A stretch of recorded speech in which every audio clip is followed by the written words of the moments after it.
തിരച്ചിൽ ആരംഭിക്കുമെന്നും തിരച്ചിലിന് പോകാൻ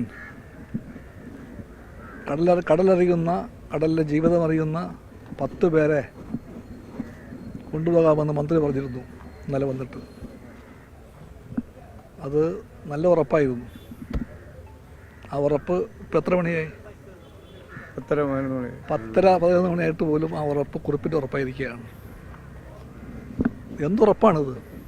ഇവിടെ ഒരു ഗവൺമെൻറ് ഉണ്ടോ? ഒരു ഗവൺമെൻറ് ഉണ്ടോ? ആ ഗവൺമെൻറ് നാഥനുണ്ടോ?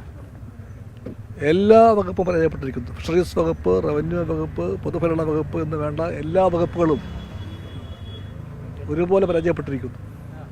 മുഖ്യമന്ത്രി ഹെലികോപ്റ്റർ പിടിച്ച് പറന്ന ആളാണ് കൊച്ചിയിലേക്ക് ആരെയോ കാണാൻ വേണ്ടി. അത് ഭാര്യാപിതാവാകാം, ഇൻവെസ്റ്ററാകാം, എല്ലാം ആയിരിക്കാം.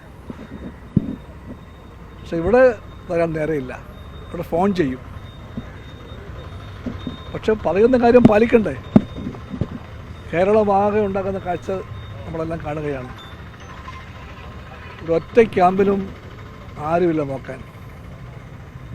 എല്ലാം നഷ്ടപ്പെട്ട് വീട് പോയവർ, ഗതികെട്ട മനുഷ്യർ എല്ലാം കാത്തിരിക്കുമ്പോൾ ഭക്ഷണമില്ല, വെള്ളമില്ല, വെളിച്ചമില്ല, ചികിത്സയില്ല, മരുന്നില്ല, ഡോക്ടറില്ല, യാതൊന്നുമില്ല. എന്ത് ഗവൺമെൻറ്റാണത്?